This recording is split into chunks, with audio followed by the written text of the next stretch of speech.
oportunidade torna-se única ao resgatar e compartilhar as narrativas que nos moldaram, mostrando a beleza e a riqueza cultural que possuímos.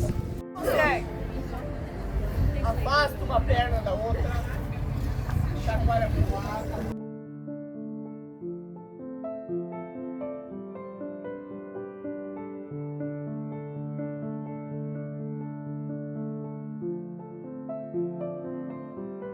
Inicial ficou como ferroviária, e através dela que veio todo o nosso povoado. Tinha pessoas já moradores antes, mas a partir daí conseguimos nos tornar vila, depois distrito, depois município.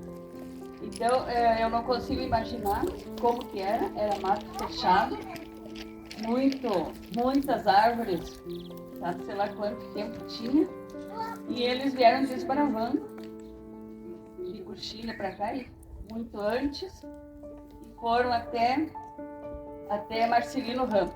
Depois continuou-se também essa estrada, e a partir disso nós entramos no mapa ferroviário, aparecendo nas estatísticas. E nesse tempo, em 1939, veio para Vila Sertão o primeiro padre recém-ordenado, ficou 14 anos aqui. O nome dele é Ludovico Ricardo Retiro. E aqui um pouquinho do livro, nós estamos baseados nesse livro, essas conversas de hoje, pequenos flashes. E aqui começou a história, na verdade, em 1910, que tinha essas outras pessoas que vieram antes aqui. Os primeiros moradores foram imigrantes italianos e alemães também, e outras raças também. Chegaram à região antes da inauguração da Estação Sertão, da aviação férrea do Rio Grande do Sul. Oficialmente, a empresa construtora inaugurou a Estação Sertão no dia 3 de maio de 1910. Neste dia, cruzou o primeiro trem pela estação, trafegando até Capoeirê. Finalmente, no dia 25 de outubro do mesmo ano, o trem chegou a Marcelino Ramos. Dali em diante, Sertão começou a figurar no mapa ferroviário do Rio Grande do Sul. Densas matas de pinheirais se misturavam a campos cobertos de barca e pó. A partir daí, as serrarias começaram a se instalar aqui, por isso que eu digo, no livro. O movimento era muito grande. Aqui, eu lembro vagamente, mas já estava no final do ciclo, quando eu lembro. Era cheio de pilhas de tábuas até no correio, nos fundos aqui, nesses terrenos por aqui também. Era tudo cheio de pilhas de tábuas que embarcavam nos trens para Porto Alegre, para São Paulo, para outros lugares. Era muito grande o movimento, os empregos, as serrarias, diversos. E daí surgiu o nome Sertão por causa das matas, das árvores. E também se estabeleceram ao redor da estação ferroviária, porque ela tudo girava em torno daqui, do comércio da madeira. Em 1933, o povoado ganhou fama e alguma riqueza, passando a distrito de Passo Fundo, graças ao seu comércio intenso de madeira. Era o começo dessa comunidade. E a partir daí, chegou depois o padre Ludovico e começou a fazer diversas inovações de modernidades. E também ele foi um inovador para conseguir emancipar Sertão. Aí nessa lida dele, que ele tinha muito amor a Sertão, ele queria inovar e queria que as pessoas andassem na linha, exageradamente às vezes, mas era o intuito dele. E nessas coisas mais radicais que ele fazia, ele não queria que trabalhasse no domingo, porque as serrarias às vezes trabalhavam, porque tinha as encomendas, tinha que carregar os trens. E ele arrumou alguns inimigos, que eram os donos, e diversos entretantos, o maior inimigo dele, que era um dono de serraria também, E a gente conta isso porque aconteceu aqui, por aqui, não se sabe direito o lugar. E tinha pilhas de tábuas e esse senhor resolveu de matar o padre. E ele contratou um funcionário e ficou esperando. Daí ele disse que tinha alguém no hospital, que antigamente o hospital era mais ou menos lá pelo Ponte Verde. Ali do Zene. É.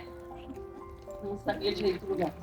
Até hoje, se for no terreno, acha as ampolinhas doces. É ali onde é o pai da Maria de Amor. E era um dia de chuva, de nublado, não tinha quase movimento na rua. E ele foi dizer pro padre que tinha alguém, o pai, passando mal, que precisava extrema-unção no hospital. E ele veio passando aqui. E aconteceu uma coisa muito interessante. Em vez de o tiro acertar o padre, que era o objetivo, a arma disparou para trás e acertou o que estava atirando. E daí ele saiu apavorado, dizendo que foi depois. Depois veio a polícia e tudo, que foi Deus que protegeu ele. E foram atrás, depois acabaram descobrindo que era. Mas não deu em nada pelos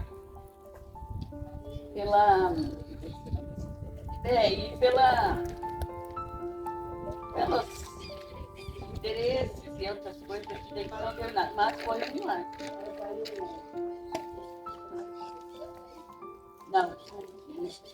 Não. Foi o empregado dele. Ele fugiu e o padre disse que alguns dias depois essa pessoa que tinha feito isso com ele ia voltar rastejando. Então aconteceu que ele machucado, enfim, ele foi a Carazinho para se refugiar, lá procurou tratamento, enfim. E conta o livro que alguns dias depois, pelas influências políticas da época, todo mundo sabe que às vezes há os investigados e há os protegidos, entende?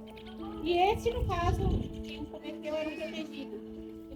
A investigação não correu como deveria ser. E alguns dias depois, esse homem retornou ao setor, alcoolizado, e quando foi à delegacia, então ele estava, o padre dizia, se arrastando, então ele voltou muito bêbado para a cidade, e a profecia do padre se cumpriu, então, nesse momento. E aqui também bem interessante que o padre era muito inovador, trazia muitas coisas que nunca se tinha visto, acho que nem na região, talvez só para depois. E ele um dia avisou que ia começar o cinema. E tinha também grupos de teatro, que era uma das poucas diversões do povo. E tudo era em torno da igreja, em torno das festas, em torno das datas da igreja. E foi muito interessante, todo mundo lotou o cinema, seu público foi ver Tarzan, o Rei da Selva. Foi providenciado que o salão ficasse totalmente escuro, era um salão que tinha usado para festas, não tinha um lugar específico. E foi muito inovador, imagina o cinema naqueles tempos aqui. E durou muitos anos esse cinema. E alguém viu no meio da cena, uma cena de fogo, e todo mundo queria sair, achava que ele estava pegando fogo no cinema, na sala. Mas depois se acalmou e viram até o final o filme do Tarzan. Depois também, em poucos meses, daí o clube comercial, que também tinha muitos aqui, achou viável a encomenda de filmes, oferecendo filmes que o padre não passava aqui, que era só sob o critério dele, filmes bons, segundo ele. E entre outras coisas também muito marcantes, inovações que ele fez.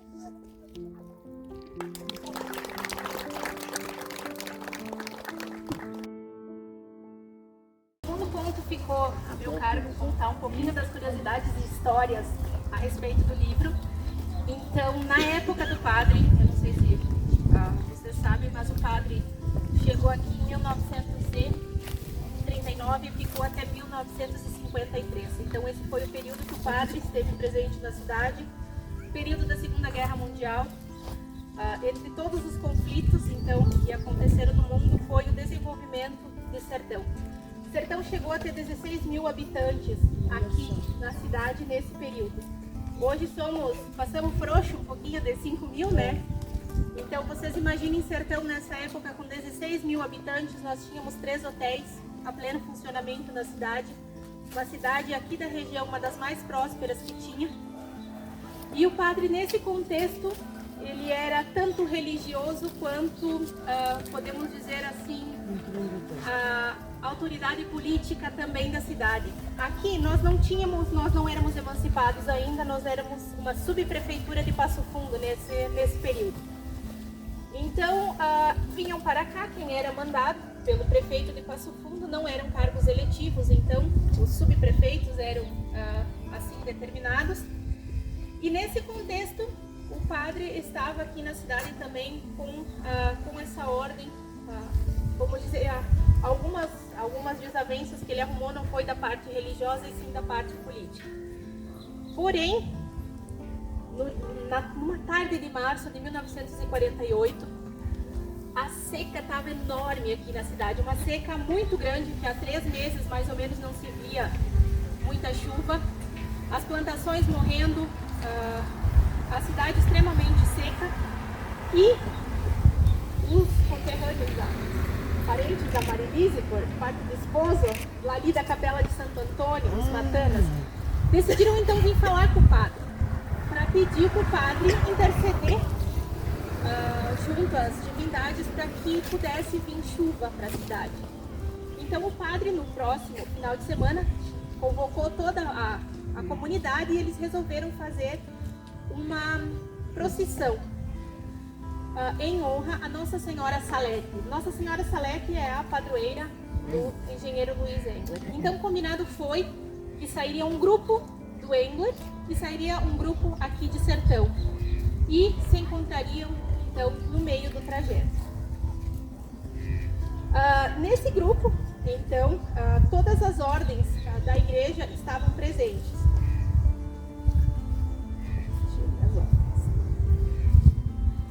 À frente, então, ia o andor de Nossa Senhora Salete, que era conduzido por 4 paroquianos que se revezavam durante a procissão. Seguida, então, os demais, com todas as irmandades presentes. Chegando a um certo ponto entre o Engler e aqui a cidade, o colega, você vai gravar o nosso vídeo depois. Tem a foto do livro. A Mari, cadê a Mari? Aqui. Foi um dia extremamente... foi um dia assim, extremamente importante, onde o padre mostrou o poder que ele tinha. Então, chegando lá, nesse local, o padre subiu o barranco da estrada, enfim, a estrada completamente empoeirada, e lá o padre intercedeu, então, em oração, pedindo para que não deixasse o povo de Sertão sofrer mais com essa seca. E, passados alguns minutos, começou a se formar nuvens no céu e desceu água, gente. O padre mal conseguia caminhar em função de tanta água que veio, ele estava todo paramentado de batina e sua capa. Como é que é o nome da capa? A Mari sabe, enfim, interpretar. Era a batina e sobre a batina ainda tinha a sua capa. Nesse momento começou a chuva, então foi um milagre muito grande, que o padre mostrou o poder que ele tinha, enfim, essa autoridade religiosa. Aí algumas pessoas com crianças se acomodaram na casa dos vizinhos, outros vieram de volta. E uma curiosidade que o livro conta, que ao chegar, passando ali pelo vaninho, ofereceram vinho, o padre negou o vinho. O padre disse, não, vamos até a casa canônica. Depois a gente vai fazer uma paradinha lá também. A casa foi projeto do padre, tá? Projeto arquitetônico dele da época. O padre, retornando ali, então agradeceu ao milagre recebido e comemorou com bicheirinho, como dizem, de cachaça de buchá. Era uma das bebidas favoritas do padre. Mas como eu disse, o livro não é feito só de milagres, o livro é feito de histórias curiosas. Eu acho que a maioria de vocês está aqui para ouvir as histórias curiosas também. O padre, demonstrando esse poder que ele tinha, e como eu comentei um pouco antes, essa influência política, ele arrumou muitos inimigos. E na época os inimigos eram pessoas bem debochadas, assim, faziam umas traquinagens meio sem vergonha. Uma dessas passagens foi que aconteceu que ele tinha um carro na época, o carro a manivela. Alguém, um senhor lá, um rapazote, passou fezes humanas na manivela. E o padre, ao ligar o carro, pegou aquilo. O padre então lançou na missa no ano seguinte, dizendo que a pessoa que fez aquilo perderia o movimento do braço até não vir pedir desculpa para ele. Já tinham acontecido uma outra situação em que fizeram cocô na porta da canônica e o padre pisou. Na missa o padre disse: não vai findar o dia que essa pessoa não vai poder tirar o calçado do pé se não vier me pedir desculpa. Isso aconteceu ao final da noite. A senhora lá chegando em casa viu o filho dela com o pé inchado e, como ela era muito religiosa, tinha escutado o sermão da missa, ouviu aquilo, perguntou para o filho negou. Mas de tanto ela insistir que ele acabou confessando que foi ele que tinha feito aquele desaforo e ele não conseguia tirar, tinham descosturado o sapato e o sapato não saía do pé. E até ele não ir pedir desculpa para o padre, ele não conseguiu tirar o sapato do pé. Tamanho o poder que o padre tinha. E nesse caso da manivela, ele disse que perderia o movimento do braço. Não foi instantâneo quanto o do sapato. Porém, no passar de um mês, essa pessoa teve que ir a Porto Alegre fazer um tratamento porque não tinha mais os movimentos. E então a mulher dele, lembrando da história, se deu conta de que foi ele que fez. E ela veio então pedir desculpa ao padre para o marido poder voltar ao movimento do braço. Então foram alguns desses acontecimentos que na época eram grandes desaforos, e o padre, por ser uma pessoa extremamente rígida e correta, né, então por desaforos políticos aconteciam essas traquinagens. Também costumava às 6 horas da manhã bater o sino, e às 6 horas da manhã. Bota mais perto. E daí tinha gente que não gostava, né? Acordar às 6 horas da manhã. E ele então, ele batia bastante, não é só ir lá puxar a corda um pouquinho lá e largar, né? E teve gente que fez sacanagem também, né? Foi lá engraçado a corda, e ele de manhã foi lá bater o sino, daí resolveu. E ele daí amaldiçoou, chegou na frente da igreja e disse: ó, esse lugar aqui vai ficar na frente, vai cada vez mais para trás. Ele era o mesmo. Já fizeram um monte de coisa aí, nada deu certo aqui. Inclusive, ele está inteirado aqui, metade dele aqui da igreja, só metade. A outra metade ficou lá em Catarina, no Paraná. Vamos citar o nome das pessoas por obstáculo. Eles resolveram fazer só metade, para ver se realmente afasta esse mal. Agora se dou só a metade. E daí tu vai dizer o quê, né? Meu pai contava isso aí também, ele costumava, no domingo, sempre em volta da igrejinha lá e tal, para aqui e para lá, com a Bíblia ou um livro, embaixo do braço, lendo e tal e tal. E ele tinha um pé de figueira muito bonito ali, e via as formigas cortando. Daí ele pegou o livro, colocou na figueira e foi atrás do veneno. Achou o veneno, foi lá, colocou nas formigas e esqueceu o livro. Daí 2, 3 dias à procura do livro, e ele disse: porém seco quem fez isso comigo. Então ele deu para a figueira, o livro lá e a figueira secou. Isso é mais visto no livro. O livro conta muitos fatos ocorridos.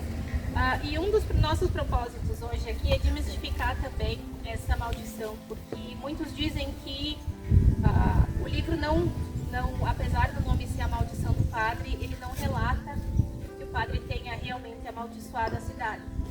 Mas algumas coisas, tanto em verdades que você conta que lá no fundo acabam se tornando verdades. Então todo mundo dizia, o sertão não vai para frente porque é amaldiçoado, o sertão não vai para frente porque é amaldiçoado. Eu estou aqui há 14 anos e eu ouvi muitas vezes as pessoas dizerem isso. E já a igreja, enfim, já se retratou a respeito desses fatos, e um dos monumentos que a gente vai ver depois é um monumento de homenagem ao padre, como um pedido de desculpas póstumas que a igreja fez a ele por esses acontecidos.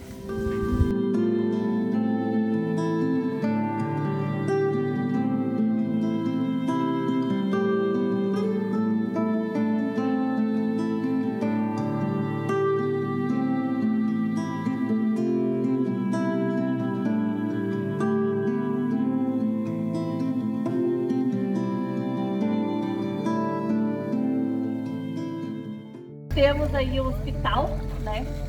Que o hospital foi arquitetado, se eu estiver errada, alguém me corrige, mas foi arquitetado pelo padre, tá? Várias coisas aconteceram aqui no hospital também. Temos a escola aqui, a nossa direita ali em cima, que é a escola João Antônio de Col, né? Que antigamente era chamada como Pio X, né?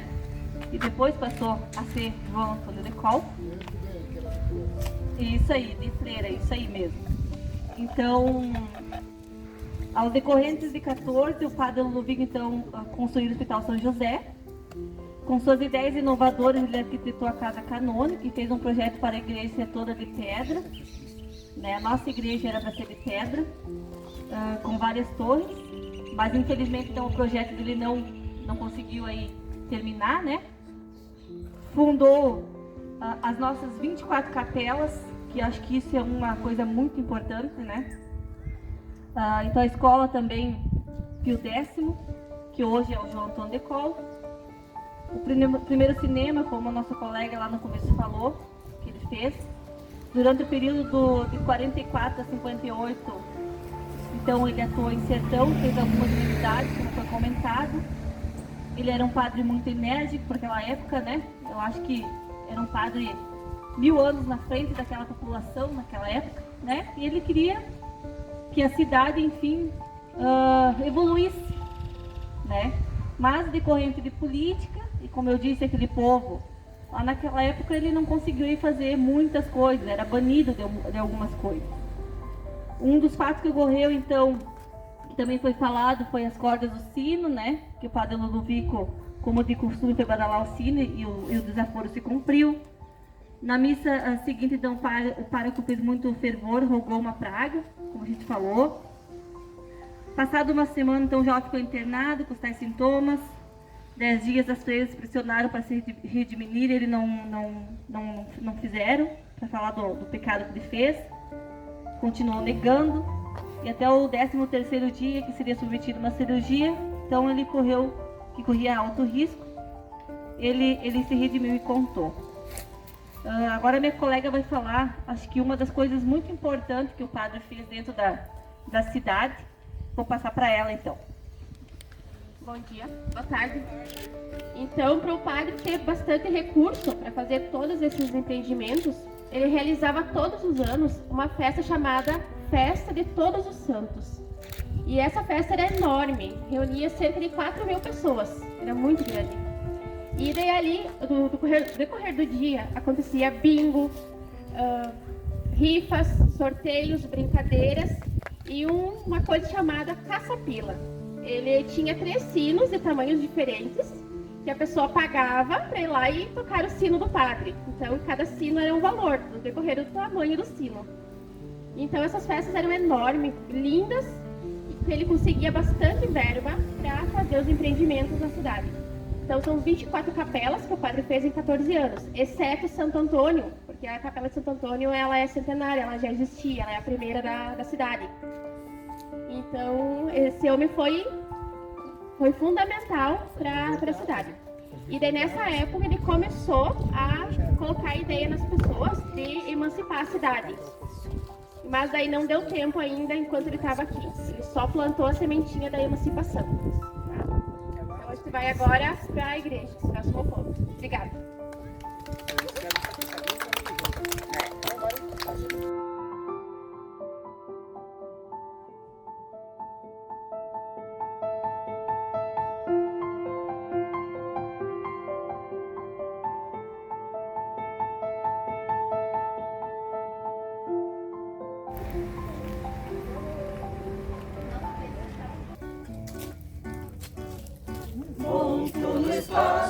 ao norte do sul, retrata o progresso de nossa nação. Um canto de encanto nas terras gaúchas, pedaço de orgulho és tu, meu sertão. Tu tens o começo de vida, és tão jovem, teu povo se irmana na jovialidade, crianças e adultos na integração, de força e trabalho e hospitalidade. Em cada novo dia que amanhece, o sol já resplandece com vigor, em ti se espelha a natureza, simplicidade no teu povo tem amor. Por entre tuas matas, campos verdejantes, elevas teu nome com muito sucesso, pois a agricultura que é fundamental, teu braço direito, tua força e progresso, tua história não fica esquecida no tempo, os teus documentos são fatos reais, teus filhos se expandem por outros caminhos, quem nasce em teu ninho não esquece jamais. Em cada novo dia que amanhece, o sol já resplandece com vigor, em ti se espelha a natureza, simplicidade no teu povo tem amor.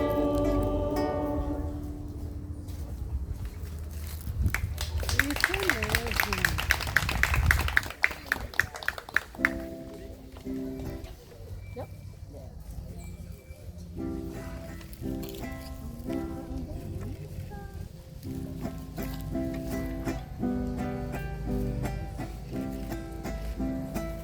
La domenica andando alla messa, accompagnata dai miei amatori, mi sorprese i miei genitori, mona che la mi fecero andare, oi sì sì, oi no no, mona che la mi fecero andare. Primi chiamami, sono innocente come sono, mi risplende su mari. Voglio dare un addio all'amore, oi sì sì, oi no no. Voglio dare un addio all'amore. Giovanotti piangenti, piangenti, tagliati i lunghi capelli, tu lo sai era ricci, era belli. Giovanotti piangenti come, oi sì sì, oi no no. Giovanotti piangenti come. Dimmi che mali, sono innocente come sono, ti risplende sul mare. Voglio dare un addio all'amore, oi sì sì, oi no no. Voglio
vem por detrás da verde mata, mas parece um sol de prata, prateando a solidão.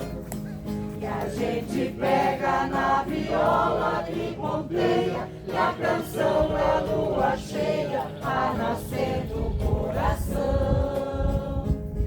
Não há, ó gente, ou não, luar como esse do sertão. Não há, ó gente, ou não, luar como esse do sertão. Coisa mais bela neste mundo não existe do que ouvir um galo triste no sertão se faz voar. Parece até que a alma da lua que canta, escondida na garganta deste galo a soluçar. Não há, ó gente, ou não, luar como este do sertão. Não há, ó gente, ou não, luar como este do sertão. Ai, quem me dera se eu morresse lá na serra, abraçado à minha terra e dormindo de uma vez.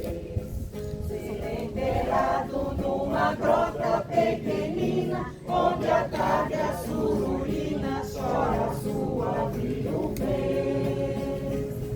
Não há, ó gente, ou não, luar como esse do sertão. Não há, ó gente, ou não, luar como esse do sertão.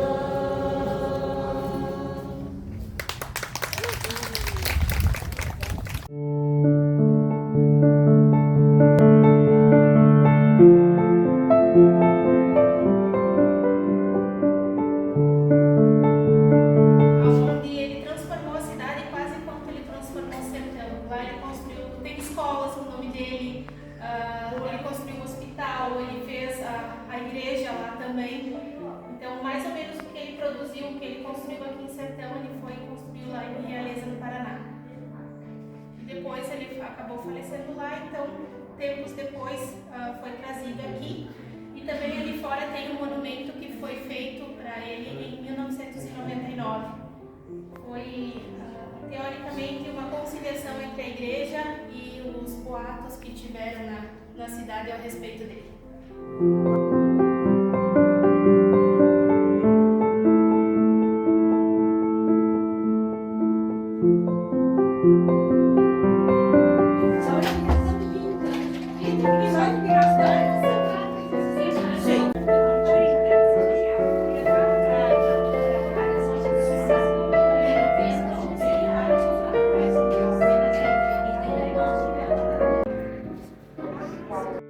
De desencontros já se foi. Caíram-se um a um os poderosos que tanto amargaram a vida desse sacerdote. Se houve a maldição, houve o castigo. Mas que não pague o justo pelo injusto, nem o pequeno pelo grande.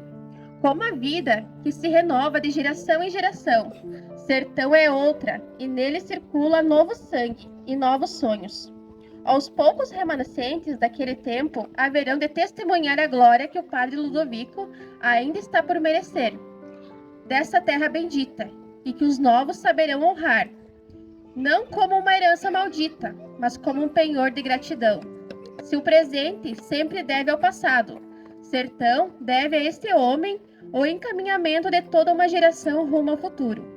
E se esse futuro perdeu-se num determinado tempo, truncando-se e desviando-se daquilo que o sacerdote tanto sonhava para Sertão, mesmo que seja só por uma vontade sua particular, ou no momento de extrema angústia, cabe redimi-lo através de uma palavra de perdão, de reconhecimento público e de resgate da verdade. Muito bem.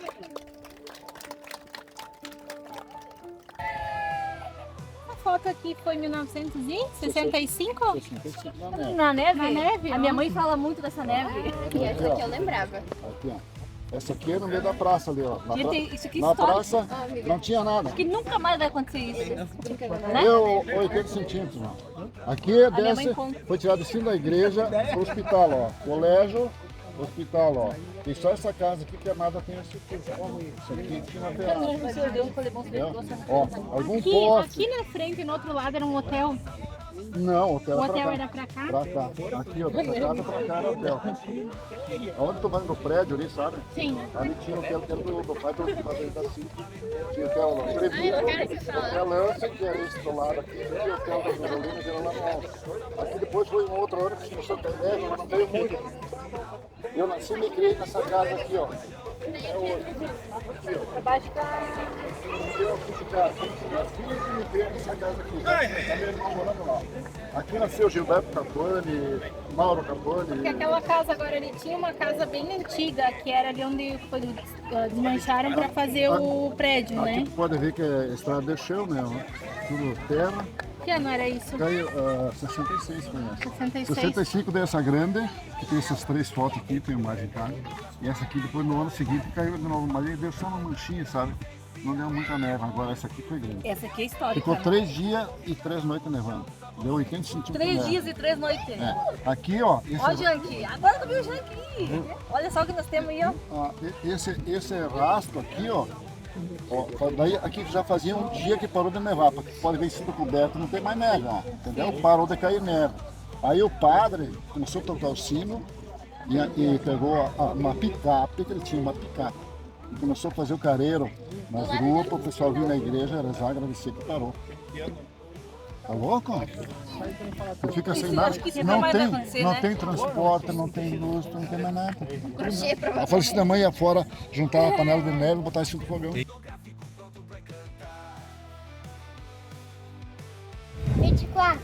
E o número 24. Ah, eu comprei o 25. João Davi Maldaner. João Davi Maldaner. Quem é João? A música é meu. Então, vai levar a cesta então do agroturismo. Muito obrigada. Muito obrigada, Sueli, por ter me chamado, tá? Muito obrigada.